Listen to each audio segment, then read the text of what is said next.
Welcome to the show today. Today I have Philipp Schneider on the show, and he's the Director eSolutions Development at Sonova. And I'm very excited to dive into your story today. We had a great conversation last time, and you told me some fun stories. So I'm very excited to hear more of those, and also to hear a bit more about your personal story and the motivations, things that drive you. So let's dive right in. So can you tell us a little bit more about some of the moments that you feel really shaped you as a human being or as a leader along the way? Yeah, I was thinking about those moments, especially when you get older, you start thinking about those more often, I would say. And I remember Dr. Helmut Swittlinger a lot. He was my professor at Technical University in Rapperswil. And I would say he was the first innovator I met. And at that time, I was unsure if I wanted to continue with school, really. I was more, exploring the world. And I was studying electrotechnics. And he was the first person I met which was passionate about something, really passionate. And he was passionate about software engineering. And for example, we would do algorithms, and as a prize, you would get a bottle of wine.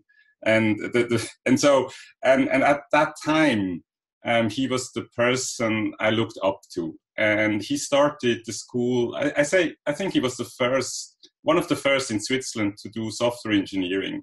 So he pivoted around a couple of languages while I was there. ADA first, then C++, which was revolutionary. Smalltalk, which forced the university to buy new computers and extend the budget. And then he went into software engineering, object-oriented design, and I loved it. And he offered me a job back then. I didn't have any money, and I could teach people from the industry as a kid almost how to do software engineering. And he paid me very well. I mean, I remember I thought it was the best day of my life. It was the break for the students. So these were people from the industry in the evening. And I went to a restaurant in Rapperswil I couldn't afford before. And while I was eating, I was earning more money than I could eat. So I remember him very, very fondly. He started with neural networks back then, a very generous person who, I think without him, I would not do software engineering or software development today. Now that is very, very powerful. I mean, very deep story as well in terms of, how you got involved in this. And what is that? So he was a crazy person. So he taught us engineering in comic style. So this is a book which made him famous. I think, you see, this is his script. And so he was a very also creative person. He didn't like traditions or this old boring books. So he really did it comic style, which not everyone actually appreciated. But I loved it. I really like that as well. It's more like play than work, especially if you put it in that sort of like context. This is a very great story. Thank you so much. And it's already going into the second piece that I wanted to talk about, some of the people. You already started there, which is absolutely great. So this is a big, sort of like, I guess, stepping stone in your life as well that you just dove into. And I want to sort of expand on that a little bit when it comes to motivations, because you mentioned, it's one of the main reasons why you went into software engineering. So I want to explore that a little bit. So like, why is it that you eventually actually went into software engineering? What is it about that sector, about that field that drives you, or also in general? So what is it that gets you up every morning to, go out there and do the work you do? So I think actually I have to say I was never a brilliant engineer because I talk too much, I like to connect people. So I think what gets me up in the morning is to really try to create value for some human being. So and in software, I think when I was studying electrotechnics, it was doing these complicated things, but it was very detached from a need of a human being. And I think the difference with software for me was that, in fact, it was about, I don't know, offering services, because software is a service. And I was directly connected. So it was immediately, especially when we small talk, that language, it was the first language where you could do user interfaces, where you could do graphics. So I did my first game there. And it immediately created emotions around us. We were playing that game. So I had a technology at hand where, with my limited engineering skills, which are not bad, but I'm not kind of a hacker, right? So with my limited engineering skills, I could create emotions in people, and yeah, I mean, other people make a lot of money with those emotions, right? That's a skill I lack, but I can create the emotions.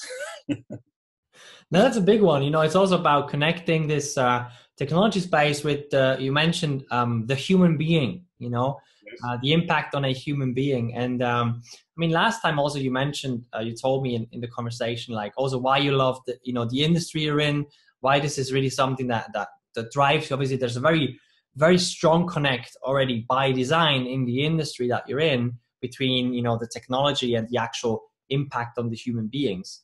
You know, I'm very just curious about what, you know, in your role and what you're doing right now. You don't have to go into any details, but if you had to point out one or two things, what are some of the most exciting things that you get to do right now? Well, I have the chance to try to influence a large organization, right? And I think every organization wants to create value, because otherwise they wouldn't exist, right? There would be no money. But there's always an endless discussion in the company.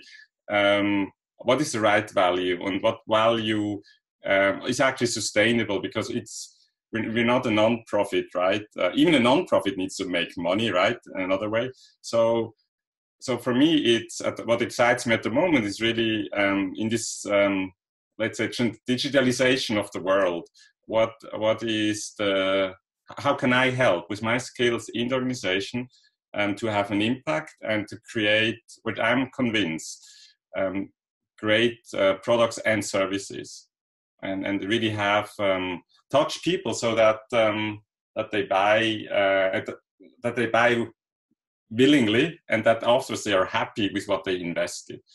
And when I started, I remember I started as an engineer at Sonova, and I remember, I mean, we did an amazing product which I could contribute to.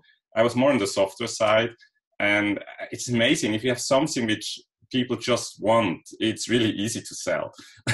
And that's how Sonova grew, and that's where I love to be, in a company where the growth is directly connected to the value you create. I mean, that's brilliant. So I in my role can shape that and can help to, I would say, connect people from different departments, from research, from business side, and I from technology side, to focus on the value and not get lost in like say tactical aspects, which we also need to address in a big organization.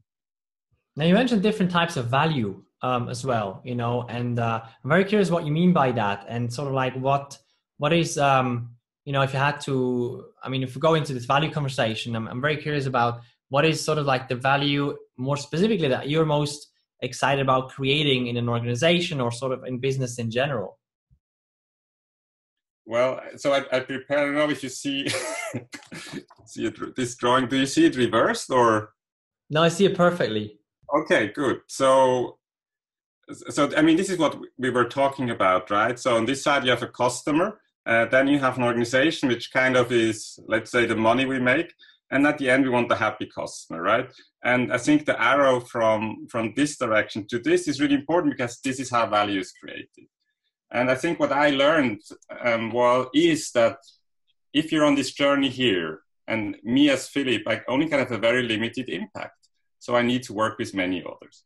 But now what happens? So what happens is, so every organization, large and small. Can you hold it up a little bit higher? So yes, maybe a little bit higher. Perfect, yes. So every organization has this challenge, right? So we want to make customers happy. There's no doubt about this in any organization. And now you have different energies at play. So the energy to create value, but then you also have the energy, I would say, top down, to steer, to give direction, which is very important. And also the energy bottom up, where people want to evolve, they want to grow, they have their dreams, like every human being. And sometimes I ask, so where do we spend the energy? Do we spend the energy kind of moving from here to here, or do we spend the energy internally? And if we spend the energy internally, it's not a waste, I would say.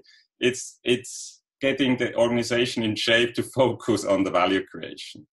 But sometimes in large organizations, as we know, this is not so easy. And that's where leadership comes in, right? So, I mean, it's pretty easy. What is leadership? I mean, it's going there from right to left, and you're in constant conflict, but conflict not as a negative word, but conflict as a word where I need to know where I would go, or I need to ask, where would you go?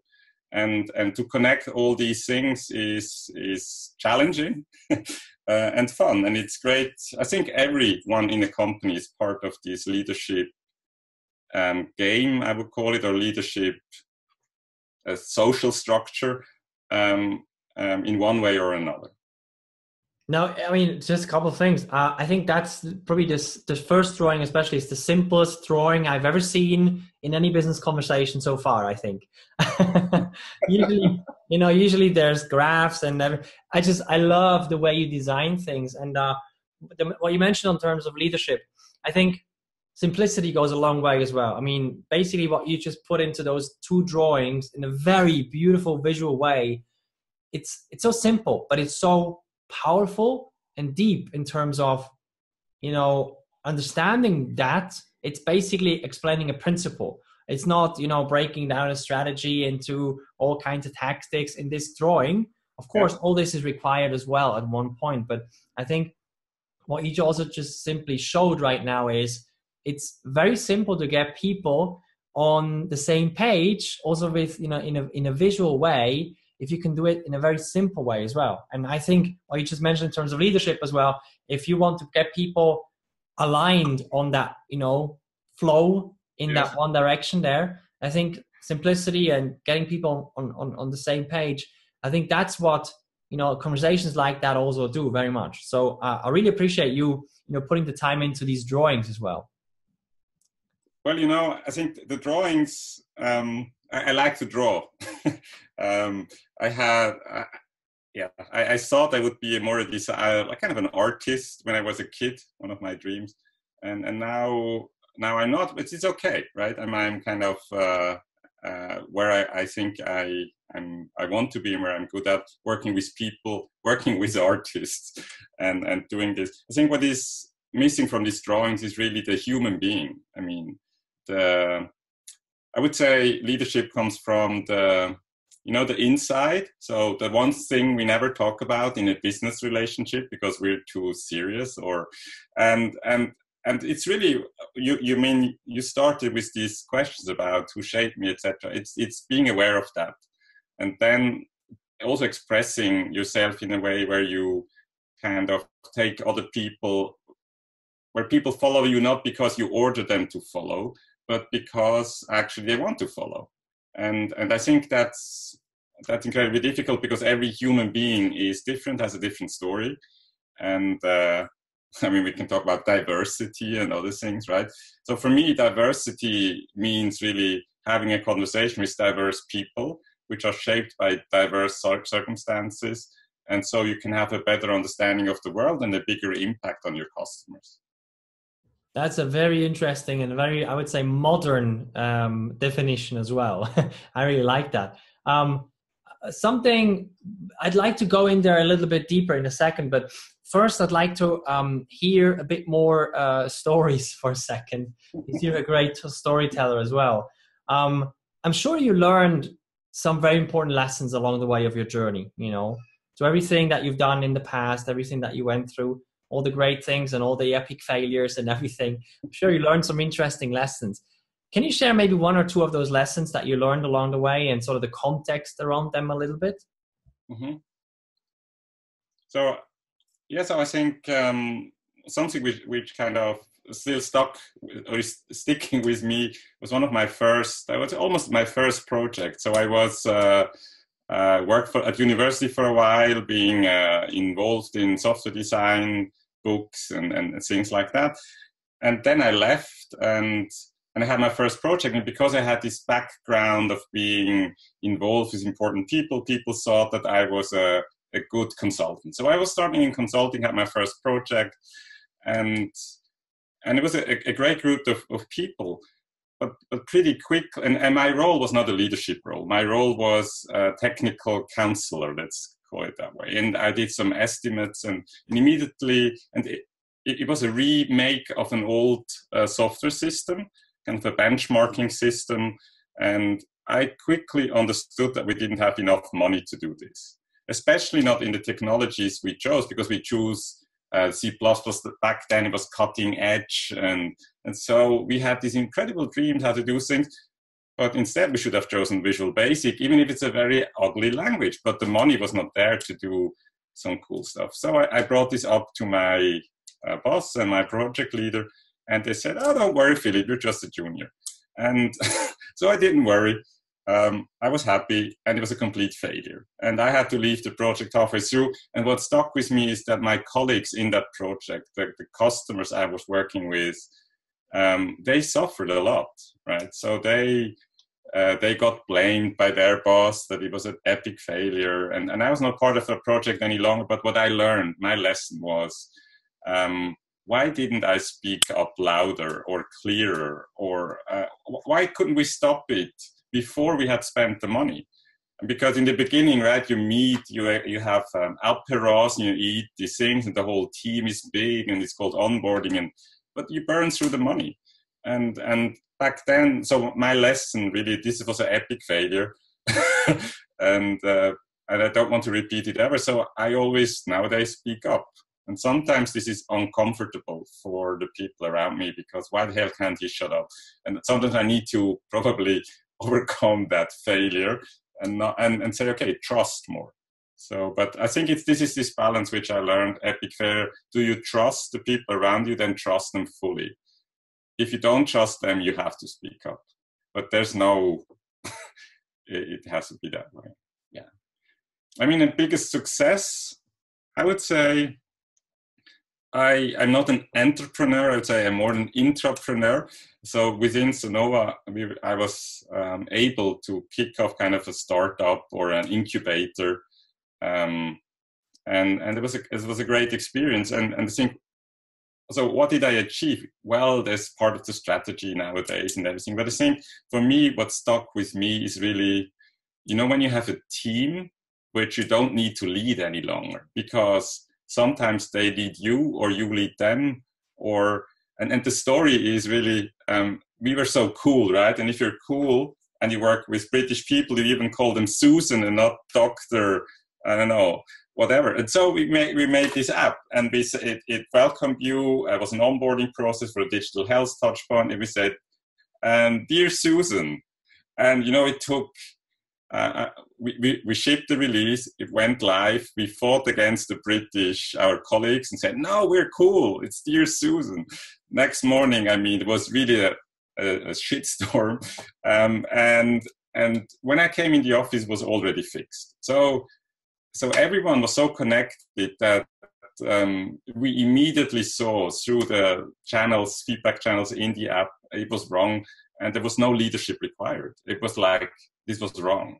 So everyone just aligned on what the customer wants, and we all apologized for being so, I think, we didn't know enough about the British market. And so but for me, really the success is having a team which just does stuff. No meeting, nothing. It's just like, you arrive in the morning, it's fixed. Okay, let's go on. No discussions about who was to blame or anything, just go on. That's, I would say, my biggest success, to put together a team to be part. And yes, I started the team to work with people and have this leadership understanding of doing it together. Now, I want to stay on that for a second, because you said something in there that really struck me. everybody was so well connected. You mentioned, I think you said something along those way. And I was, through the whole story, I was wondering, like, what was really the biggest key? I know it's always difficult. There's no magic key, of course, but I'm always wondering what had the biggest impact on this success. Do you think it was because people were so well connected? It was just the right people. Maybe it was just luck, or it was the right time, or like what do you think it was? Well, I think it's really the people. So the individuals which need to be able to connect and to agree. And it's not an easy journey, right? So, I mean, in reality, this means that on a daily basis, you have conflicts. But these are constructive conflicts. So one person says, I need more money to work as a designer. And the other person said, I need more money to kind of improve the low-level Bluetooth layers. And then you need to decide. And the worst thing you can do is give both half, like, I don't know, a parent, everyone gets the same present. But then more understand, why do you need this? And why is Bluetooth now so important? And then everyone agrees, okay, we now focus on this. And I think it's having people who are willing to not always fight for everything. And yeah, because it's easy to fight, actually. It's very easy to blow things up, and I know that from personal experience. And so, what really not blowing things up, but focusing and having people who connect. And it needs a certain type of personalities. And even in that team, we were kind of not one team, but two. And some of them were working on more engineering type things. Super important, long term. And it's also important to understand you don't need to connect everyone. So they explained, just leave us alone, please. And we come back to you when we're ready. And then trust. And it really worked out beautifully because they came back a year later and had something amazing. And so I think it's understanding these different types of innovation. Is it something fast in the market? You need to react, you need to learn. So it's really about learning. Or is it engineering? And if it's engineering, you need scientists and mathematics and cool things. It's not the same. Yeah, that's also a big, I think, one to understand. Sort of like there's different things working differently, different dynamics, different personalities, different things. Putting them also in one group is not easy, but if you work with them in different ways and, in their ways, I think that's the key, in their ways, and let them do things in the way that is most natural for them without trying to force them. No, this is the way it's done and everything. I think then things will flow much, much easier.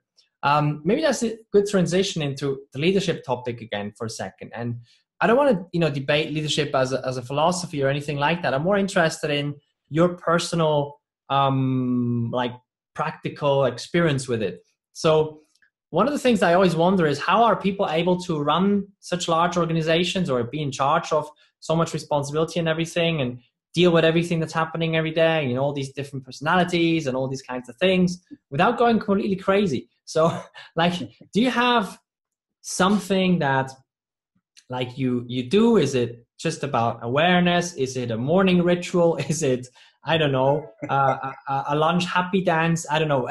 Is there something that you do? Or I think the main question is, how are you able to be in charge of a larger organization and balance everything? Yeah, I mean, I'm not in charge of such a large organization, I think, but I think, along the way, what I learned is, I remember when I got promoted and I took over this thing, I was completely freaked out. So I told my wife I wouldn't do it because I prefer doing cool architectural stuff and drawing my diagrams. And then she looked at me and said, well, do whatever you want. I love you either way. But think about if you get a bad boss. And then this made me think and said, okay, I'm going to give it a try. And so I think every person trying to lead people needs to go through that journey. And it's a tough journey. It's like learning mathematics or whatever. It's not easy, or skiing or whatever. So you need to lead to be able to to learn what works and what doesn't work. The challenge is that you're actually experimenting on real human beings in a real organization, and you're a little bit lost. Then you can read all types of books, right? And I think that's important. So read a lot of books on leadership, and books like Theory U, something more modern, and other things. And then you need to decide yourself, what type of leader are you? And you cannot fake it, impossible. And then and I realized I'm more a transactional leader. I don't like to micromanage. I hate these kind of one-to-one things where everyone comes up to me and says, no, let's forget about this. Let's meet together and discuss this. And some of these discussions end up in a complete chaos because there's no agreement. But then it's to say, okay, there's chaos, etc. So what you're asking me, and how do I connect? So I think along the way, number one ritual, if someone comes to you with a problem, you should be very happy. But really, honestly, you should feel happiness that someone comes to you and your mailbox is full and you have no time and you want to do this cool innovation thing and someone comes to you. And then you should be very happy because it's actually something amazing that someone comes to you as a leader and is not afraid of you. So people come and then you listen. And usually my experience is if you are can develop that attitude, it gives you energy to listen. And actually, most people immediately, when they tell you the story, know the answer, because most answers are lying out there, but they just couldn't decide, or they have conflicting values in themselves. And then you can ask them what value is more important, and they go that way. And sometimes and very important at that point, you should not become the engineer you once were, or the designer you would have liked to be, but just say, it's really interesting. And not, I like the white better than the blue. I mean, that's not helping. That's micromanaging. So, but really, the most important thing, be happy when someone comes to you. And if you're not happy when someone comes to you with a huge problem, then probably you're not. You should work on other things. I mean, I'm also a yoga teacher at work. And people think, because Philipp is a yoga teacher. I think I love the yoga class and just like being with people. And in Sonova, I think what gives me a lot of strength in Sonova is that I think we have incredible collaboration between humans at Sonova. I think it's pretty unique. So we have yoga, we have jogging, we have all kinds of things, and they're all organized by individuals. So nothing is organized top down. And so I think the people around me give me a lot of strength. And I see them at yoga, and then I meet them at the meeting where we fight. So it gives us this ability to actually go into difficult discussions because we know each other. And I think that's important. And it gives, because we discuss, there are fights, decisions, people don't agree or I don't agree, but it's not personal. And if it's not personal, I think, then you can actually go home and just have a beer and come back and say, we decided together, it's okay. Let's see where it takes us. And that's where strength comes from, I think. So being happy, people come to you, really being happy. And then also being in a company where you're okay with the people around you. You don't need to be friends with them and go out for beer every day, but you should respect them. Otherwise, it will drain your energy. That is very, very powerful. And what I also pulled out from this is, as a leader, maybe you shouldn't act the same way as you did as the engineer you once were.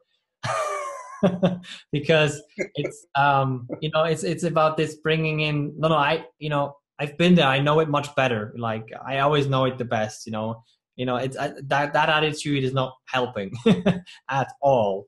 I think that's a really important one as well. Yes, I agree. I think sometimes the struggle really comes when you actually want to achieve something, right? So if you want to achieve something, and let's say you don't have the necessary skills in the team, you just don't have them, and you don't have them, but you would like to achieve it, then it gets really difficult because you start to become a teacher. right? And actually, I mean, I sometimes have this teacher syndrome, but then you need to separate it very well from let's say the leadership role, and it's difficult because people see you as one. They don't see you as Philip the teacher, Philip the this, Philip the that, because the roles are just invented for organization. Because as humans, we are one, and I think it's actually okay also to do things which are not in a book, and because otherwise it becomes incredibly boring. And sometimes, and I have a good friend, he always tells me that, Philip, if you're tired, and just go back and do some code. And I'm terrible at code nowadays, so I upset people around me, but it gives me pleasure. No talking to anyone for 2 days, completely useless investment of my time at my salary level, but it gives me energy. And so after those 2 days, actually I learned a lot. And I now know and respect what developers do again, because I did it myself, and I see it's not so easy. I understand architecture much better. So even those 2 days, I have to say, I learned something. So I think to survive, you need to continuously learn. If you're in a position, especially in a leadership position, where you're not learning anything, or you cannot explain what you learned, then you become very frustrated because you think you're a bureaucrat, you're shifting papers around. And that's, I think, unhealthy for me.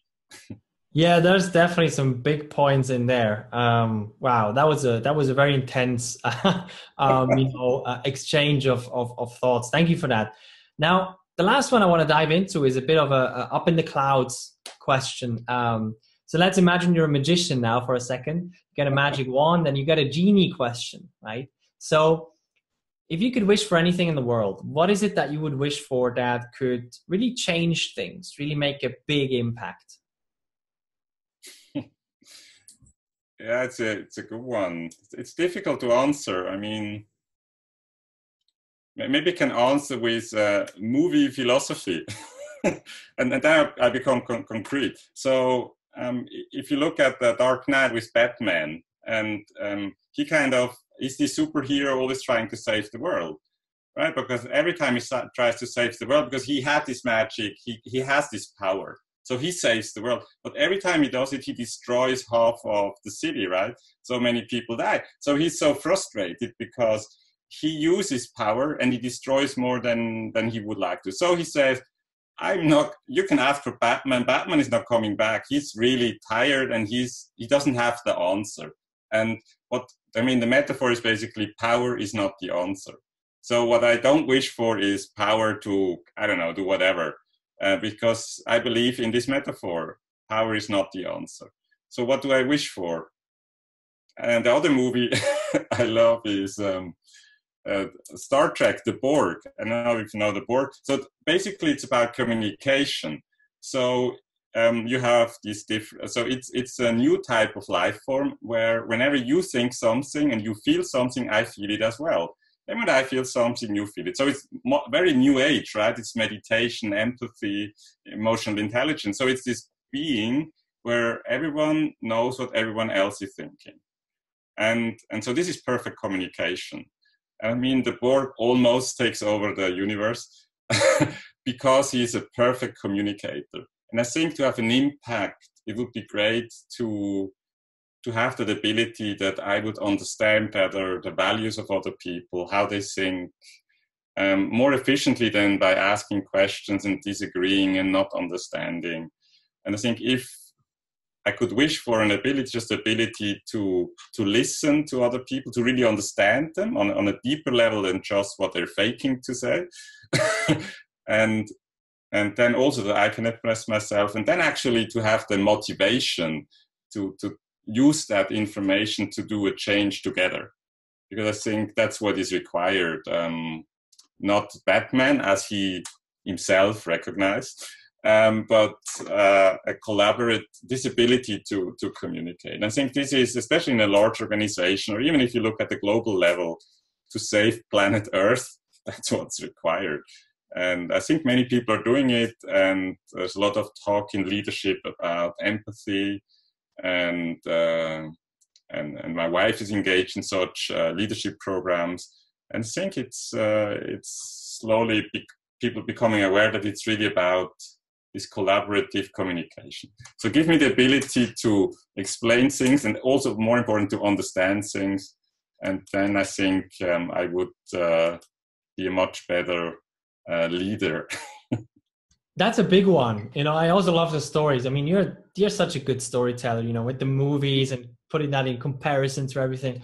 So great to listen to you. I mean, it's you know, and it's a big one, you know, collaborative communication is sort of like the keyword that you mentioned there, and you also really explained what it means. Now, thank you so much for this incredible conversation. I really, really appreciate you sharing, you know, your thoughts, sharing your experiences, and being so open and honest about everything. Really appreciate it. So what we're going to do is below this video, we're going to link to some sources, you know, the company page, your LinkedIn profile as well. So people can keep up with all the exciting stuff that's happening, also connect with you on social media. So Philipp, thank you so much for being on the show.